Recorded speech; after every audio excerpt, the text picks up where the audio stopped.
जगत सारा क्षणिक है और आत्मा एक नित्य है। आत्मा का अनुभव बस एकमात्र नित्य है।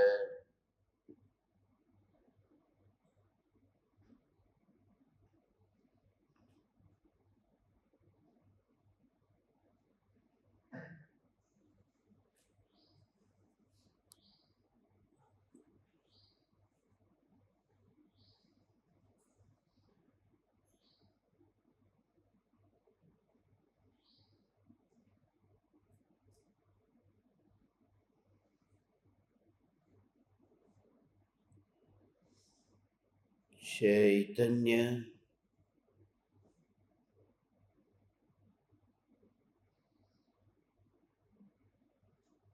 चैतन्य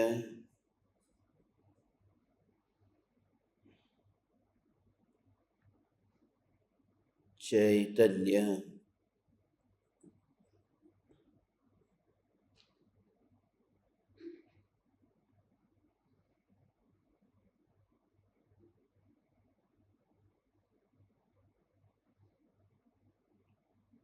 चैतन्य स्वभावी भगवान आत्मा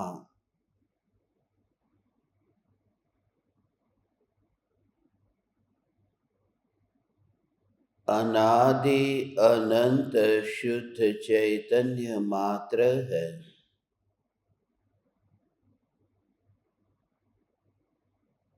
ज्ञान मात्र है।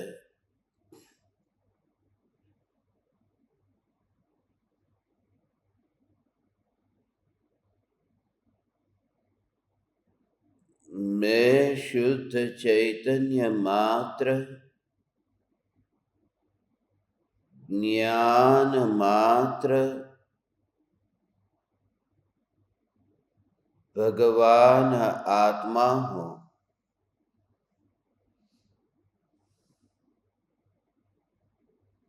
त्रिकाल शुद्ध चैतन्य परमात्मा हूँ।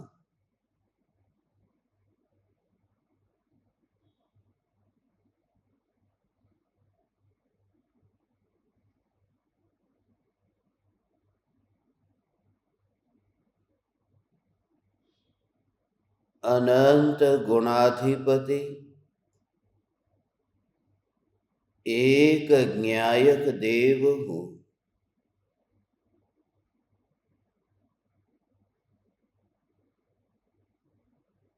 अगणित ज्ञेयों के प्रतिबिंबों से अप्रभावित ज्ञान पर्यायों में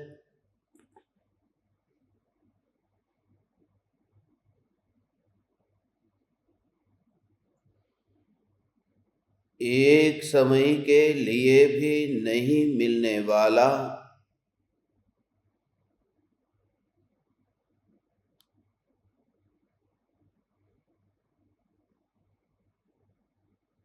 एक समय के लिए भी नहीं सिकुड़ने वाला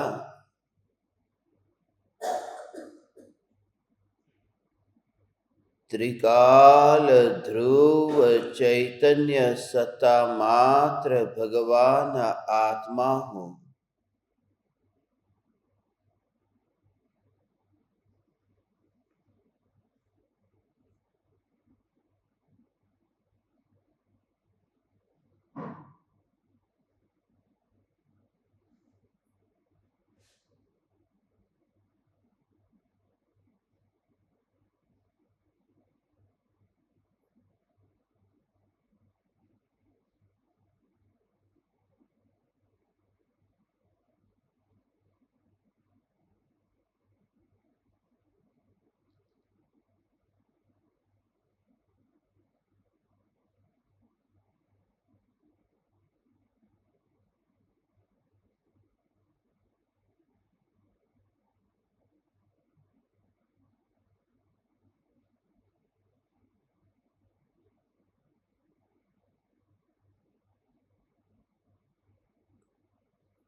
जिस ध्रुव सत्ता में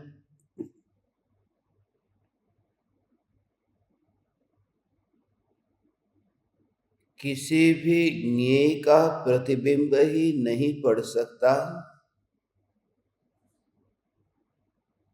जो अपने में ही अनंत शक्ति संपन्न है,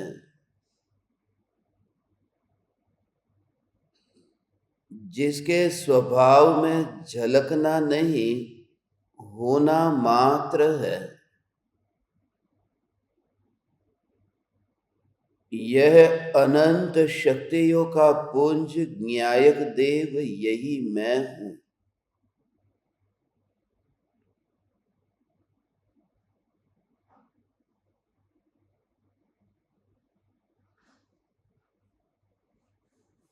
चार गतियों में 84 लाख योनियों में अनादि काल से अनंत परिभ्रमण किया,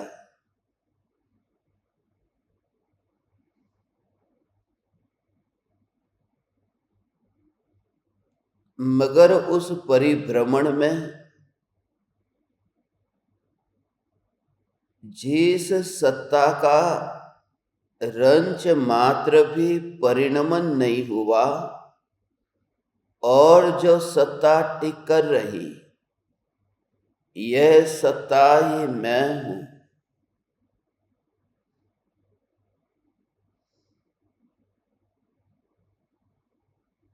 कल भी मैं यही था, आज भी मैं यही हूं और अनंत अनंत अनंत काल तक यही रहूंगा। सत्ता मात्र हूं।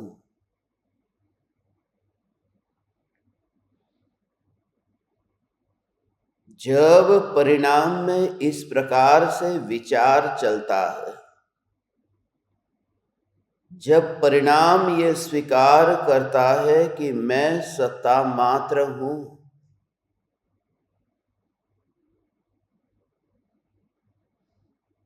उस समय भी जगत का परिणमन जगत में होता ही रहता है।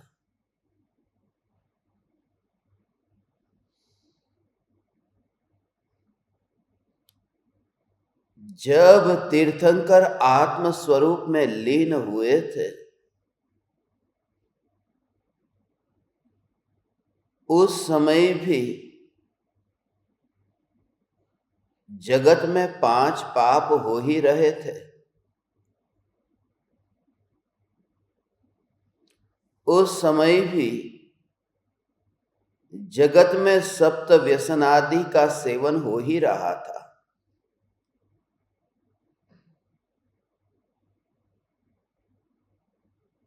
यदि ये पाप और व्यसनों का सेवन नहीं होता तो तीर्थंकर परमात्मा उपदेश किसके लिए दे रहे थे कि पाप छोड़ने योग्य है, व्यसन छोड़ने योग्य है। तो जगत में तो जगत के अनुसार पाप आदि क्रिया होती ही है, और तीर्थंकर आत्म ध्यान में लीन है। देव आकर समोसरण की रचना करे तो ध्यान भंग नहीं होता। देव आकर रत्नों की वर्षा करे तो भी ध्यान भंग नहीं होता।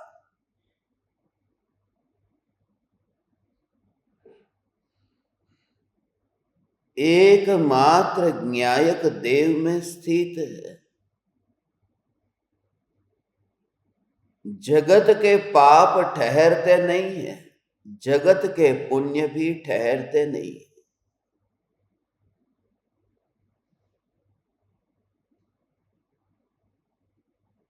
ध्यान में लीन होने से कमठ ने उपसर्ग करना छोड़ा नहीं। पार्श्वनाथ भगवान ध्यान में लीन है, मगर पद्मावती धर्मेंद्र ने रक्षा करना छोड़ा नहीं। उनके भाव है। सत्य तो यह है, कौन किसको मारे, कौन किसको बचाए। मगर जग में जग के अनुरूप पाप पुण्य होते ही रहते हैं। यह दुनिया ठहर नहीं जाती। जगत की व्यवस्था जगत में होती ही रहती है। जगत जगत की योग्यता अनुसार परिणमित होता ही रहता है। मगर जो ज्ञान जगत का लक्ष्य करके न्यायक में स्थिर होना चाहता था, वह हो नहीं सकता है। परलक्षी ज्ञान से न्यायक में एकत्व हो ही नहीं सकता। इसलिए जगत के स्वरूप को इतना अनजाना करना, इतना अनजाना करना कि चैतन्य जगत के अतिरिक्त जगत होता ही नहीं है। एकांत से चैतन्य जगत ही जगत है। ज्ञान ही है, ज्ञान ही है, ज्ञान ही है। तब असंख्य प्रदेशों में मात्र ज्ञान चरता हुआ दिखाई देता है। समस्त प्रदेशों में ज्ञान ज्ञान ज्ञान ज्ञान ज्ञान का वेदन होता है।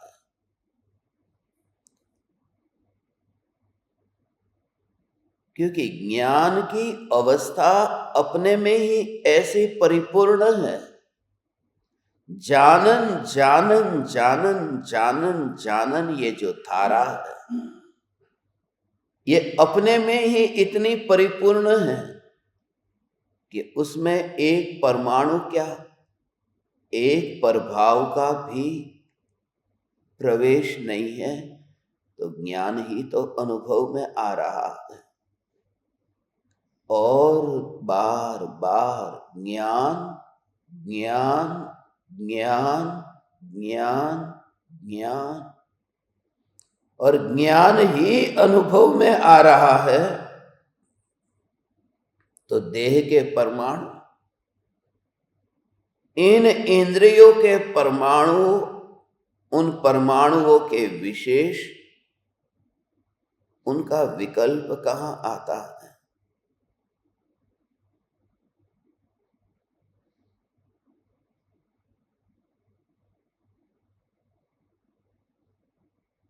उस समय उपयोग की एकाग्रता है।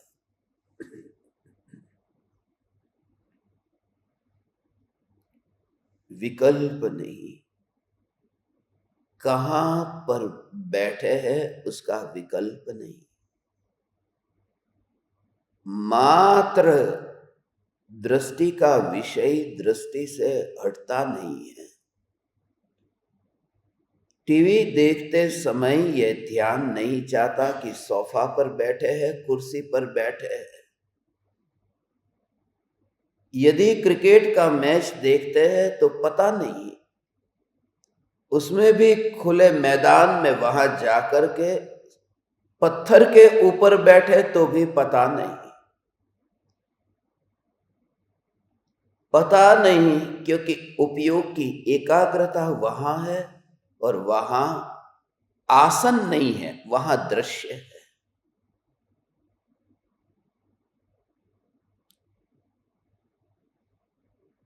एक बार यह बात भी भूल जाते हैं कि यह खिलाड़ी जो खेल रहा है वह कौन से शहर में खेल रहा है। वह शहर में है, मगर वह विकल्प नहीं आता। देखने वाले को भी नहीं आता और खेलने वाले को भी नहीं आता, क्योंकि तन्मयता आसन का विकल्प मिटा देती है। जब अंतर से उपयोग ही उपयोग में ऐसा स्थित होता है, तो अनंत परमाणु के आसन पर परमात्मा बैठा है, यह भ्रम छूट जाता है। तब देह होता ही नहीं।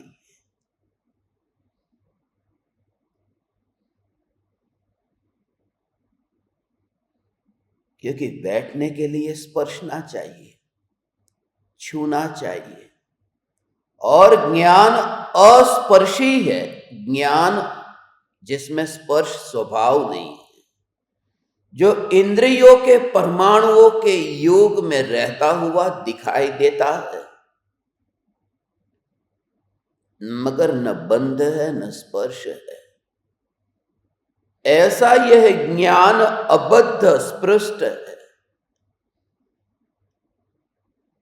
और यह ज्ञान ज्ञान ज्ञान ज्ञान में ही ऐसी एकाग्रता कि फिर वह देहधारी नहीं होता। और जो इस देह में नहीं है और मात्र ज्ञान का ही वेदन होता है, जानन जानन जानन जानन जानन जानन, यही जो ज्ञान का वेदन, और एक समय में पर्दा गिर गया। मगर कोई फर्क नहीं पड़ा। इसलिए क्योंकि जिसका रस, जिसका वेदन होता है, वह धारा निरंतर रहती है। वहां दो देह की तो बात ही नहीं है। पहला और दूसरा उसकी बात ही नहीं है। सोते हुए व्यक्ति को एक कमरे में से उठा लिया, हाथ पकड़ा, पैर पकड़ा, उठा करके दूसरे कमरे में ले गए, और वह दूसरे कमरे में गया ही नहीं। क्यों? क्योंकि वह पहले कमरे में भी नहीं था। वह पहले कमरे में दुनिया को दिखाई दे रहा था, असल में तो वह नींद में था। और नींद में कमरा नहीं होता।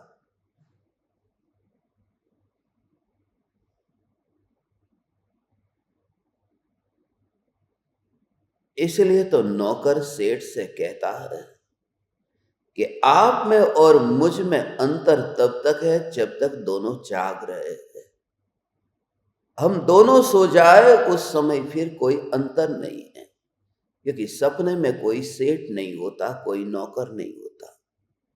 नींद में कोई सेठ नहीं है, कोई नौकर नहीं है। वो कमरे में रह करके भी नींद में जैसे कमरे से गायब हो गया, और कमरे से गायब होने की कोई प्रतिज्ञा नहीं ली है, कोई पचकान नहीं लिया है कि कमरे से गायब हो जाऊंगा। मैं न खिड़की को देखूंगा, न दरवाजे को देखूंगा, न कुर्सी को देखूंगा, न पर्दे को देखूंगा, न मैं दर्पण को देखूंगा। कोई प्रतिज्ञा थोड़ी लेते हैं। जैसे ही वह आंख बंद होती गई और गाढ़ निद्रा में अंतर में चले गए कि कुर्सी टेबल का पता ही नहीं है, पलंग तक का पता नहीं, तकिए का पता नहीं, पलंग तकिया भी दूर, देह तक का पता नहीं कि मनुष्य सो रहा है। कहां है परमाणु? अनजाने का भाव यह है। और इसी वजह से जब कमरा बदल जाता है तो धारा वही रहती है। ऐसी न्यायक की धारा, ज्ञान ज्ञान ज्ञान ज्ञान, ऐसी ज्ञान की निरंतर निरंतर निरंतर निरंतर नित्य बहती धारा। और वहां नई प्रक्रिया शुरू नहीं हुई। पहले जिस कमरे में था उस कमरे से यह बात शुरू हो गई थी कि वहीं पर ही आंख बंद हो गई थी। जिस समय किसी ने दो पैर दो हाथ पकड़ करके उठा दिया और दूसरे कमरे में लेकर के गए, उस समय उसने ये नहीं कहा है कि मुझे सोना है और मैं आंख बंद कर देता हूं, वरना वहां हो ही नहीं सकता। ये घटना पूर्व की है। इसलिए एक देह में से दूसरे देह में जब यात्रा होती है, उस समय कुछ नहीं होता, उस समय कुछ हो नहीं सकता। उससे पूर्व की तैयारी जहां हम बैठे हैं वह धारा, क्योंकि मृत्यु परीक्षा है और परीक्षा में पढ़ने का तो अवसर कहां मिलता है। वहां तो जो पढ़ा हुआ है उसे घटित करना है, उसे लिखना है, उसे बोलना है। मृत्यु परीक्षा है। परीक्षा इसलिए क्योंकि परीक्षा अंत में ही आती है, इसी वजह से मृत्यु जीवन के अंत में आती है। और वहां क्षण भर के लिए समय नहीं मिलता। जीवन भर किए गए पाप की वृत्तियां, प्रवृत्तियां वहां उछलती है। जिंदगी भर के दबे हुए जो सपने थे वह सपने सब वहां पर उछलते हैं। मौत की घड़ी में भी मोह छूट नहीं पाता।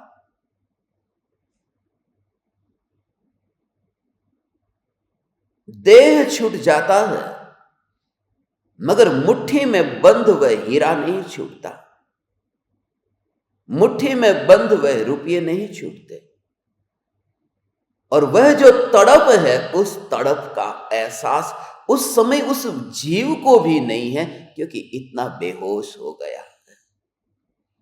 देह की बीमारी से पीड़ित है, मृत्यु के भय से पीड़ित है। और परिवारजन ध्यान न रखे तो उससे पीड़ित है।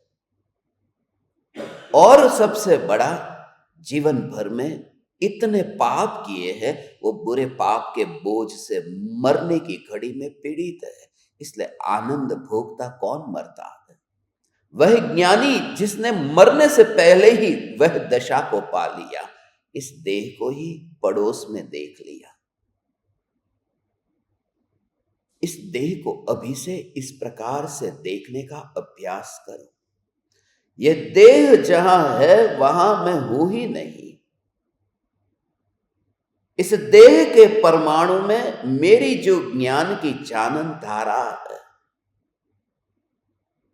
बस ऐसे ही दूर से देखना। हिमालय पर चढ़ना नहीं है, हिमालय को दूर से देखा है। यही देह के परमाणु को ज्ञान दूर से देखता है। अग्नि को छू करके तो आंख अग्नि को देखते ही नहीं है, अग्नि से दूर रहती हुई अग्नि को देख लेती है। अग्नि में यदि चली जाती तो जल जाती।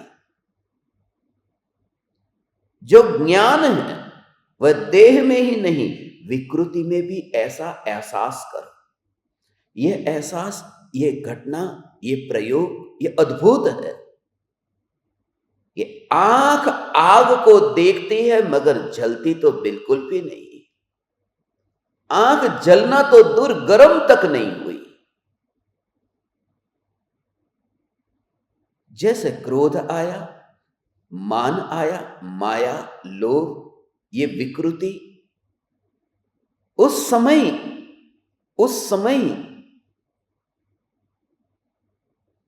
यही ज्ञान ज्ञान ज्ञान ज्ञान ज्ञान ज्ञान ज्ञान ज्ञान, उस ज्ञान की धारा में हे चैतन्य परमात्मा, ये सेपरेशन फील होगा, ये दूरी का अनुभव होगा। एहसास ऐसा होगा कि ये क्रोध आया है, माने क्रोध माने अग्नि, और ज्ञान माने आंख। आंख से ये अग्नि दिखाई देती है, ज्ञान से ये क्रोध जानने में आ रहा है। फिर तुम ये नहीं कहते कि क्रोध मुझे आया है। क्रोध रास्ते से निकला था, मैंने दूर से उसे जाना है। मुझे एक विचार आया, ये नहीं कहते वो विचार आया, वो विचार मेरा कहां? मेरा ये विचार है, ये विचार मेरा नहीं है, ये आ गया है। उतना भी तन्मय नहीं होता उन विचारों से। जो विचार से तन्मय नहीं हुआ वही समाधि का अधिकारी हुआ।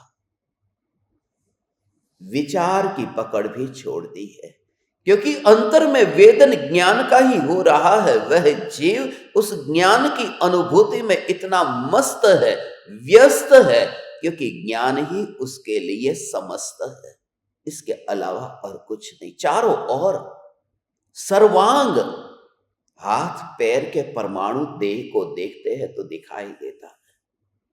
हाथ को फैलाया, 1 फुट 2 फुट हाथ को फैलाया, मगर ज्ञानी को अपना जो विस्तार फैला हुआ दिखता है वह वहां तक दिखता है जहां ज्ञान है, जहां चैतन्य है।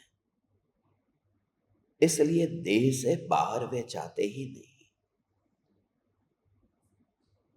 वैदेही होना और आनंद, आनंद की अनुभूति तो सहज है। उसके लिए नया कोई इंतजाम नहीं करना है, क्योंकि स्वभाव है। गुड़ बाजार से लेकर आ गए तो मिठाई कल लाओगे, वो मीठा उसके साथ में है। फूल आया है तो सुगंध उसके साथ आई है। अग्नि है तो उष्णता वहीं पर ही है, क्योंकि वे तादात्म्य रूप से वहां विद्यमान। जैसे ये चैतन्य कि आनंद का उल्लास, आनंद का सागर उछले बिना नहीं रहता, और वह भी निराकुल। निराकुल ऐसा क्योंकि वहां द्वंद नहीं है, वह वैदेही हो जाता है। और ये बात वे ही समझ पाते हैं जिनका किनारा बहुत नजदीक आ गया संसार के सागर का। वरना सुनना, वरना भूल जाना। अनंत बार ये हुआ। हम में से कौन नहीं जानता है कि देह क्षणभंगुर है?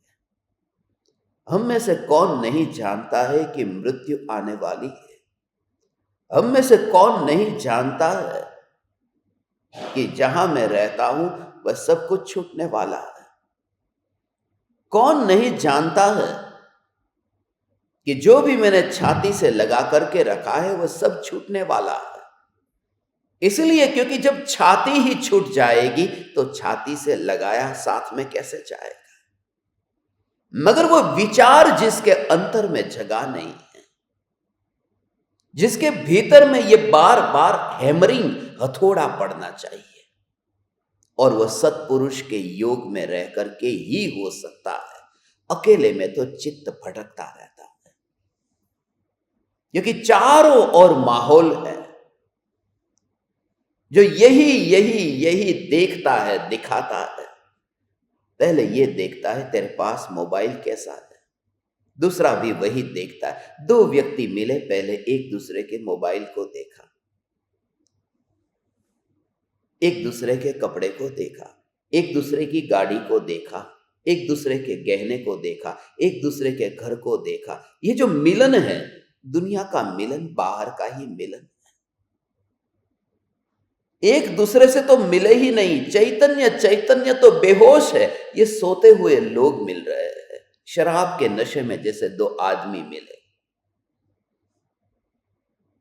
कोई है जो विचार करके समझता है। जहां पर दुनिया में तुम खुद अनुभव करोगे, सास है, बहू है, भाई भाई है, भाई बहन है, देखना तो पहले देह को, वस्त्र को, आभूषण को, धन को, उन्हीं वस्तु को देखते हैं। और ऐसे माहौल में जहां हम रहते हैं, उस माहौल में कहीं सद्गुरु की सुवास नहीं है, और इस वजह से वो माहौल अंत तक, मृत्यु की घड़ी तक छोड़ने का मन ही नहीं करता। धन्य भागी है कोई ऐसा विरला जो उछल करके वहां से निकल जाए, उस कीचड़ में से वह बाहर निकल जाए, जैसे वह मछली छलांग लगा करके तालाब से बाहर निकल गई।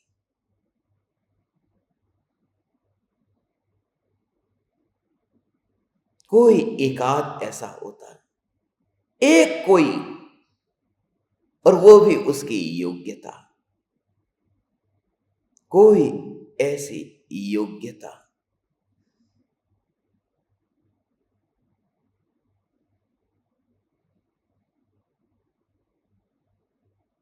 जिसकी भवितव्यता, इसलिए ज्ञानी उसमें भी सहज रहता है, जबरदस्ती किसी के लिए नहीं करता। जगत सारा सहज है, स्वतंत्र है, उसमें एक समय के लिए भी वह फेरफार करने भी नहीं चाहता, क्योंकि वह अपनी मस्ती को नहीं छोड़ता। वह ये ठेका लेकर नहीं बैठा कि मैं दुनिया को सुधार करके रहूंगा, क्योंकि दुनिया को सुधारने वाला कौन? सुधारने चाहता हूं कि खुद बिगड़ जाता हूं, इसलिए समा जाता है। समझ गया, वह समा गया। उसने हीरे को पाया, गठरी में बांध दिया और घर ले जाकर के देखते देखते फिर उसने भोगा। मिला था हीरा बाजार में और अकेले में ले जाकर के बार बार देखा। यही तो कबीर कहते, गठरी में बांध करके बस वो मौन हो गया। ऐसे ही ज्ञान को अनुभव करो। मिला है भीड़ में, मिला है सत्संग में, लोग आसपास थे, मगर जब ध्यान में गया तो वहां हीरा है और मैं हूं। और एक समय ऐसा आता है कि मैं ही ये हीरा हूं और दूसरा कोई नहीं। अद्वैत होता है, निर्द्वंद होता है, अभेद होता है, और वह अद्वितीय अक्षय चक्षु यही मैं हूं।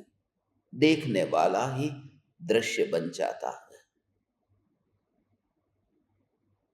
प्रयोग इस प्रकार का किए बिना बाहर निकलना हो ही नहीं सकता। सत्पुरुष की संगति जो बार बार रिमाइंड कराती है। मृत्यु की घड़ी में बेटा कहेगा, वसीयत मेरे नाम पर की या नहीं। मृत्यु की घड़ी पर पत्नी कहेगी कि मेरे लिए क्या छोड़कर जा रहे हो। मृत्यु की घड़ी पर डॉक्टर भी कहेगा, जितना भी फीस चुकाना था चुकाया, बिल सेटल कर दिया कि नहीं। ये चारों ओर जो है, मगर एक को भी ये भाव आता है कि यह आत्मा मुक्ति को कब पाएगा, यह आत्मा अनंत आनंद में लीन कब होगा, यह आत्मा देह के बंधनों से अनंत काल के लिए कैसे छूटेगा। यह भाव आता ही नहीं है। इसलिए क्योंकि जिसको खुद के लिए नहीं आया है, वो दूसरे के लिए क्या आएगा। इसलिए सत्पुरुष की संगति ही एकमात्र आधार है, जहां हथौड़े पड़ते हैं, जहां पिटाई होती है, क्योंकि गुरु छेनी हथौड़ी लेकर के बैठा है। वो कचरे को ऊपर से अलग करता जाता है, वह पत्थर में से मूर्ति को बनाता है, वह मिट्टी में से घड़े को बनाता है, मगर उसके पास बैठने के लिए निरअहंकारी चित्त चाहिए, झुकने की कला चाहिए। उसके बिना ये हो ही नहीं सकता। धन्य भागी है वे जीव। और हमें तो अनंत अनंत तीर्थंकर की दिव्य ध्वनि का निचोड़ मिल गया, जहां एहसास ही नहीं हो रहा है कि यह कलिकाल है, जहां एहसास ही नहीं हो रहा है कि इस काल में कहां हम इस बुरे काल में पैदा हुए। एहसास ही नहीं होता। धन्य है, धन्य है, ये स्वरूप धन्य है। ये स्वरूप की पुकार सुनना मिलना, इसके लिए चक्रवर्ती की संपदा से अधिक मेरा पुण्य है।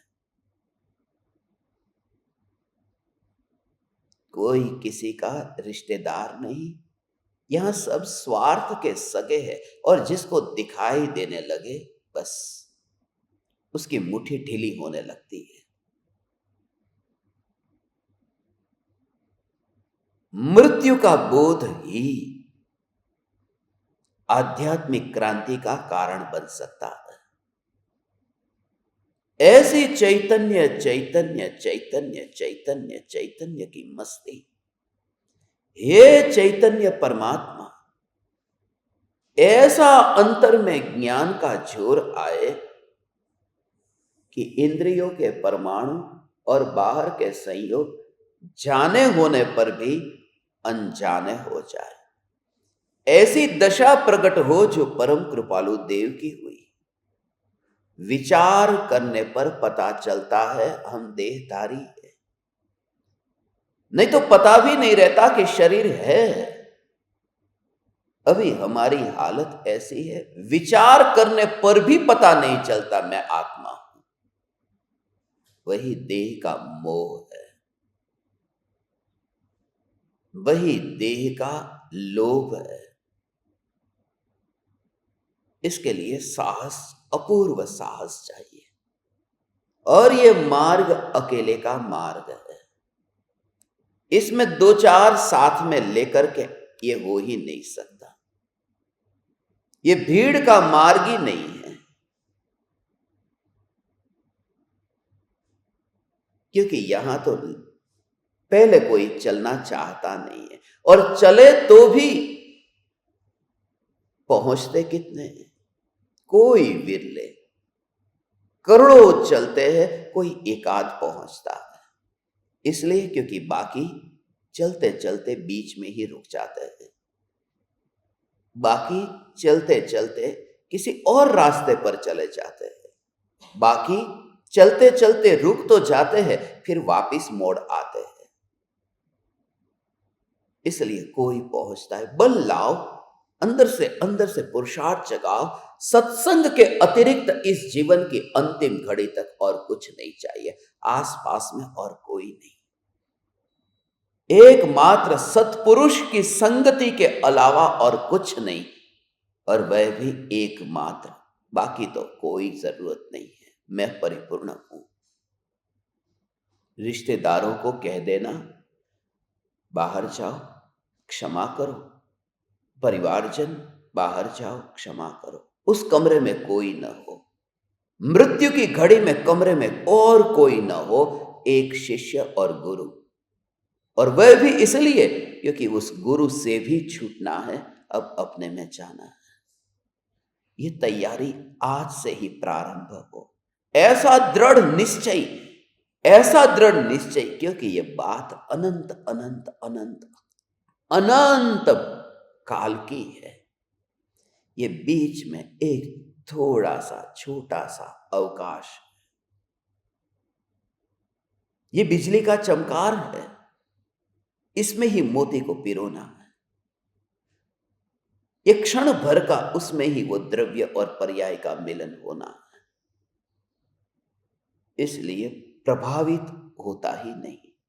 उससे मुझे क्या, उससे मुझे क्या, उससे मुझे क्या, क्योंकि इतना इतना इतना इतना देख करके भी थकान लग गई। 6 खंड का वैभव देखा और थक गए। 96,000 रानियों, थक गए कि अब क्या, क्योंकि अब क्या ये भाव ही उबा देता है। इसलिए सभी तीर्थंकर ये राजपुत्र क्यों है? राम राजपुत्र क्यों है? राजा के घर पे ही क्यों पैदा हुए? कोई भिखारी के घर पे हो सकते थे, मगर जितने भगवान, बुद्ध को देखो, कृष्ण को देखो, जिन जिन को भी दुनिया भगवान मानती है, मगर वे राजा के घर में ही पैदा क्यों हुए? क्योंकि उसके बिना बोध ही नहीं हो सकता कि भोग असार है। भिखारी को तो लगता है कभी पात्र में कुछ मिलेगा तो सुख मिल जाएगा, मगर राजा ने तो भरा हुआ देखा, फिर भी अंदर में तड़प है, इसलिए वो ऊब जाता है, ऊब जाता है। बस बहुत हो गया, अब कहां जाओ, अब कहां जाओ। इसलिए समझदार व्यक्ति वो जीवन में अपूर्व क्रांति कर देता है। वो जीवन में एक आध्यात्मिक रूपांतरण के लिए जीवन उसका धन्य हो गया। उसने उस मनुष्य के शरीर के ब्रीज में एकत्व किए बिना उस ब्रिज से यात्रा कर ली। ये शरीर एक सेतु है, जिस सेतु पर ठहरना नहीं है, मात्र पार हो जाना। पुल के ऊपर चलना, रुकना नहीं, ठहरना नहीं, क्योंकि पुल वहां पर ठहरने के लिए नहीं होता, पार होने के लिए होता है। जन्म एक किनारा है, मृत्यु दूसरा किनारा है, और जन्म मृत्यु के किनारे के बीच में ये मनुष्य का जीवन, ये एक ब्रिज है, पुल है, और ज्ञानी उसमें ठहरा नहीं है, क्योंकि ज्ञान की चानन धारा में वह यात्रा ही करता रहता है, वो देह में ठहरता नहीं है। यदि नदी बहना छोड़ दे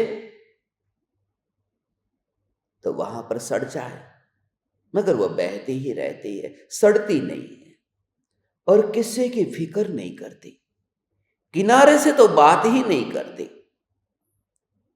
किनारे से बात तो वे लोग करते हैं जिनका कोई गंतव्य स्थान नहीं है, जिनकी कोई मंजिल नहीं है। नदी तो कहती है सागर से मिलना है, किनारा है कहां हमें पता नहीं। जब ऐसे चैतन्य की मस्ती आए कि परिवार, मित्र, समाज, दुनिया, मृत्यु तुम्हें दिखाई दे कि ये सब दिखना बंद हो जाए, तब तुम घर में रहकर वैरागी हो गए।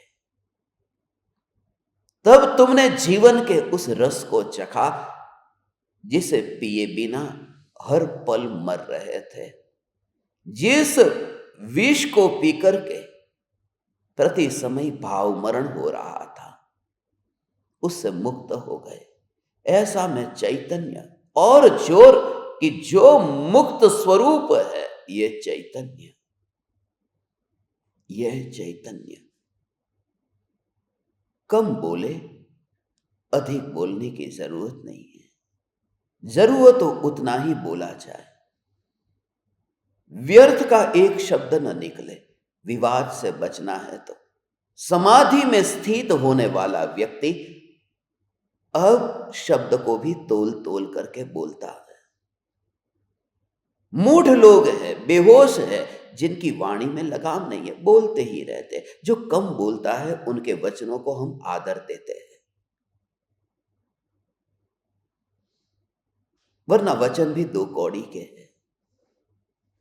इसलिए सिमटने के लिए अल्पभाषी होना, अल्पहासी होना, अल्प परिचयी होना, परम कृपालु देव यही कहते हैं। परिचय भी सिमटते जाना, क्योंकि हाथ में आया क्या, कौन किसका मामा है, चाचा है, बुआ है, फूफा है, ये है, वह है, उसकी जेठानी है, देवरानी है, ये है, मुझे क्या लेना देना। तुम सिमटते जाओ।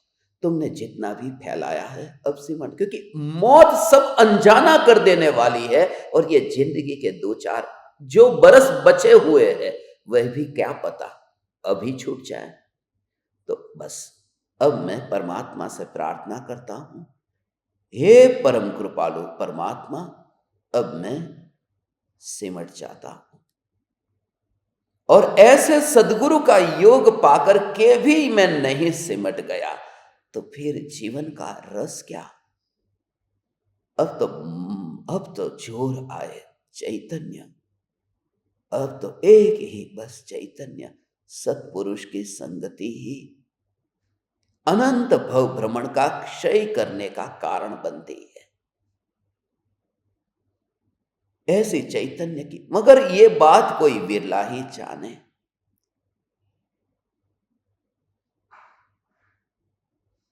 कोई विरला जाने, दुनिया तुम्हें पहचान न पाएगी, क्योंकि दुनिया देखती है चमड़े को, पहले ही चमड़ा ही दिखाई देता है। दुनिया चमड़े को देखती है। ये मनुष्य है, ये काला है, गोरा है, पुरुष है, स्त्री है, युवान है, बच्चा है, वृद्ध है, और फिर आगे आगे आगे कैसे कपड़े हैं, कितनी गाड़ी है, कितना बंगला है, कितने घर है, दुनिया ये देखती है। दुनिया आत्मा को तो देखती ही नहीं है। वह जो आत्मा भीतर में, वो परमात्मा, वो दिखती ही नहीं है। और जब से वह दिखाई देने लगे, तब से धर्म नहीं, तब से तो मानवता शुरू होती है। तब से मानवता शुरू होती है। धर्म तो अंदर में डुबकी लगेगी तब होगा। अभी तो यहां मेरे लिए बस, और कोई नहीं है। कुछ दिखाई नहीं देता, बस यही। यदि कोई उस बच्चे को पूछे, चल बता, तेरी मां जो मेले में खो गई है, तुझे मां चाहिए, मगर मां का हुलिया बता, मां काली है या गोरी है, मां ऊंची है या ठिंगनी है, मां मोटी है या पतली है। वो बच्चा कहता है, क्या पूछ रहे हो, मां है। काली गोरी मैंने कभी सोचा ही नहीं, ये जो प्रश्न पूछ रहे हो, ठिंगनी ऊंची, ये मैंने सोचा ही नहीं।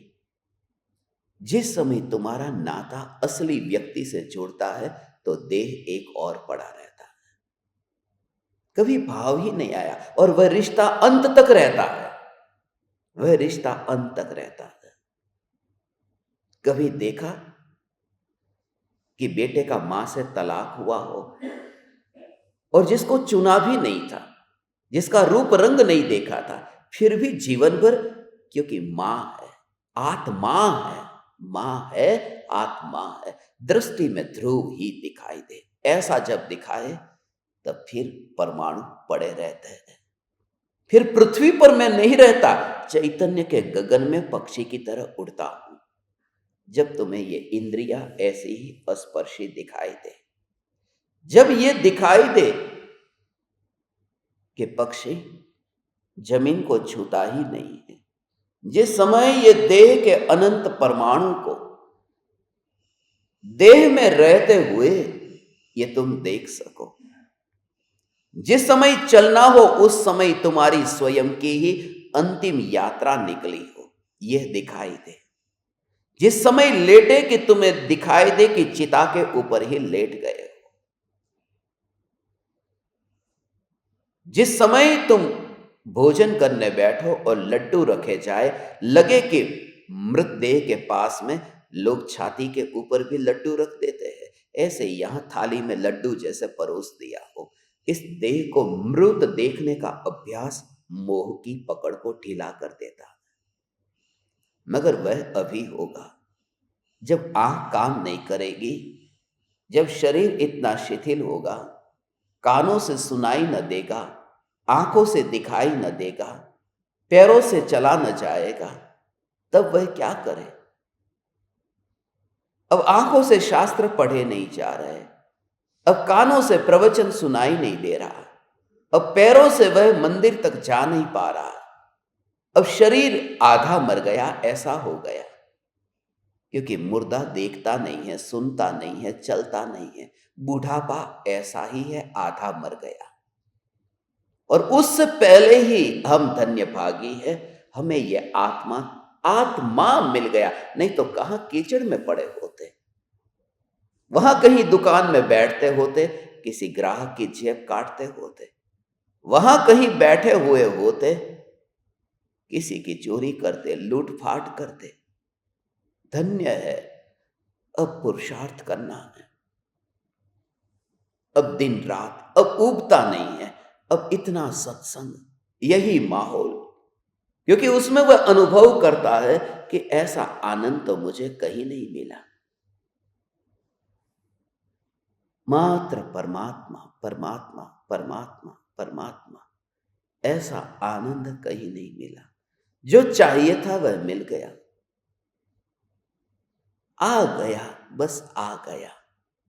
जो आ गया, आया, गया भी क्या, आया बस। जो हज पढ़ने काबा गए, वो गए ही नहीं, गए ही नहीं। जो कहता है कि मैं हाजी होकर के आया हूं, जो काबा जाकर के लौट आए, वह काबा गया ही नहीं। काबा जाना माने वही समा जाना। सत्पुरुष के पास में जो गया, वह गया माने अब वहां से उठता नहीं है। यही मेरा जीवन, जो ढूंढ रहा था वह मुझे मिल गया। अब यहां से अब मैं ना उठूं।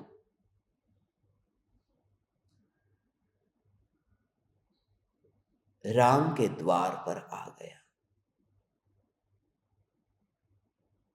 ये देह के संयोग में ऐसा ये भेद भेद कि हे चैतन्य परमात्मा, मैं देह में कहीं नहीं, इसलिए देह की पकड़ छूटे, मोह की पकड़ छूटे और सारी दुनिया की दृष्टि से छुटकारा हो। अपनी मौज में कब जियोगे? मेरी खुद की मौज है, खुद की मौज है। बस ये मौज, ये मेरी खुद की मौज है, इसमें कोई दूसरा कारण नहीं है और ये मौज कोई छीन नहीं सकता। वही लगेगा यदि मेरे हाथ में धन होगा, कोई चोर लेकर चला जाएगा। आभूषण होंगे, हीरे होंगे, रत्न होंगे, कोई लेके चला जाएगा, मगर मैं आनंद में हूं, क्योंकि मेरी मौज अपने से है, वस्तु से नहीं है। मेरा आनंद स्वयं से है, मैं स्वयं में मस्त रहता हूं। इस वजह से मैंने कभी जीवन में एक बार भी अंगूठी भी नहीं पहनी, इसलिए क्योंकि मेरी सादगी मेरे में, वही मेरा सौंदर्य है। क्योंकि भीतर में कुछ ऐसा हो कि बाहर का अनदेखा हो जाए। वही तो मुनिराज है जिनके शरीर पर धागा नहीं है। धागा शरीर के ऊपर नहीं है। ऋषभदेव मुनि शरीर पर धागा नहीं है और चक्रवर्ती भरत चक्रवर्ती उनके चरणों में झुकते हैं, जो दंडवत प्रणाम करें, क्योंकि उन्होंने ऐसा पा लिया जहां कपड़े भी छोटे पड़ गए और आत्मा मुख्य हो गया। उसके बिना धर्म का शुभारंभ नहीं है। हे चैतन्य परमात्मा, समाधि की पूर्व तैयारी आज हमने प्रारंभ की है। समाधि में स्थित जीव अब सिमटता जाता है, वरना दुनिया हंसेगी तुम पर कि गुरु को पाकर के भी तू अंत तक वहीं पर ही रहा, वही गोरख धंधा चलता रहा। वरना दुनिया हंसेगी, वरना गुरु का नाम भी तू बदनाम करेगा। कौन थे तेरे गुरु और कैसे तू मर रहा है? अब तो मृत्यु को महोत्सव बनाना है। अब तो मृत्यु को भी अमृत की तरह ही पीना है, मगर पता ही नहीं है। जिंदगी जीते ऐसे है जैसे कभी मरना ही नहीं है, और मरते ऐसे है जैसे कभी जिए ही नहीं है। और वह अवसर हाथ में था, वह चला गया। इसलिए बार बार अपने को रिमाइंड करो, मैं नित्य, मैं चैतन्य, मैं चैतन्य, मैं चैतन्य, मैं चैतन्य। अंतर में यह जागृति, ध्रुव सत्ता, निर्विकल्प निष्कंप,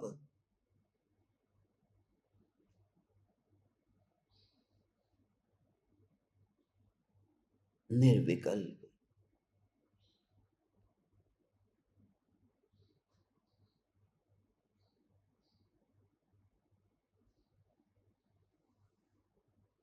सम्राट सोलोमान का वैभव भी उतना नहीं था जितना लिली के फूल का। जिसस ने एक फूल देखा और लिली के फूल को देख करके इसका सौंदर्य सम्राट से भी ज्यादा अधिक है, और वो सम्राट सिंहासन पर बैठा है, मगर उससे ज्यादा सौंदर्य इस लिली के फूल में है। इसलिए क्योंकि सम्राट को कल का विचार है, ये लिली के फूल को कोई विचार नहीं है कल क्या होगा, वह अभी खिला है बस। वो जो मस्ती है, अभी मैं हूं, कल का मुझे यहां पता नहीं, उसकी विचारों में, झंझटों में मैं चाहता नहीं। मैं इस पल को पूरी तरह से निचोड़ करके भोग लेता हूं। चैतन्य आनंद आनंद आनंद आनंद। ज्ञान में मृत्यु को जानता है और दृष्टि में अमृत को देखता है। सावधान रहता है कि मृत्यु है, मगर निश्चिंत रहता है कि मैं अमृत हूं। यह परस्पर विरोधाभास है। विरोधाभास है, विरोध नहीं है, आभास है। ज्ञान में मृत्यु को जानता है और दृष्टि में अमृत को देखता है। सब समझता है, दुनियादारी से वाकिफ है, अनजाना कुछ भी नहीं है, सब समझता है, मगर समझता हुआ वह ज्ञानी बिल्कुल पतली गली से निकल जाता है।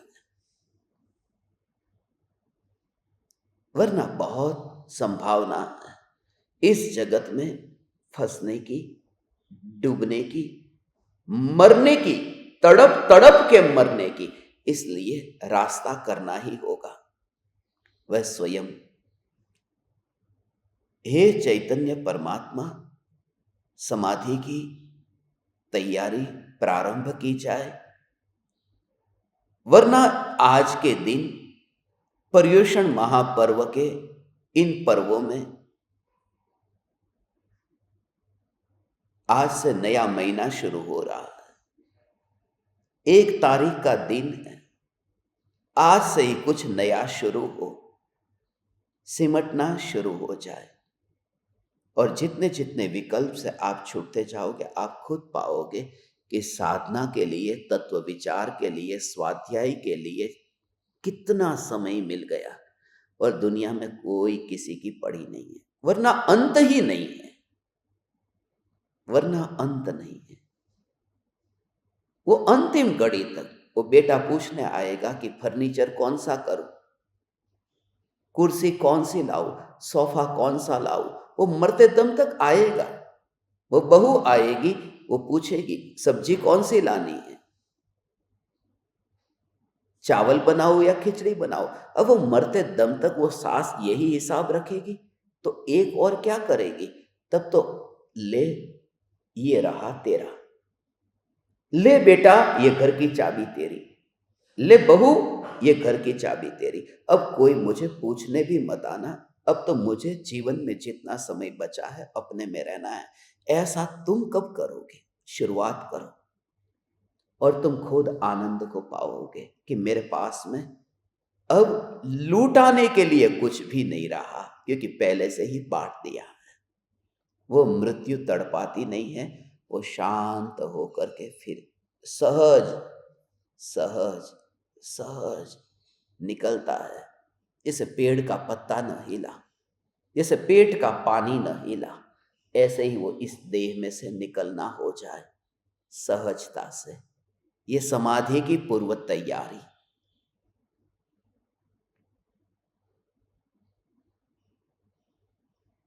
चैतन्य चैतन्य चैतन्य।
अहो अहो श्री सद्गुरु करुणा सिंधु अपार, इस पामर पर प्रभु किया आहो आहो उपकार आहो आहो उपकार देह सहित जिनकी दशा वरते देहा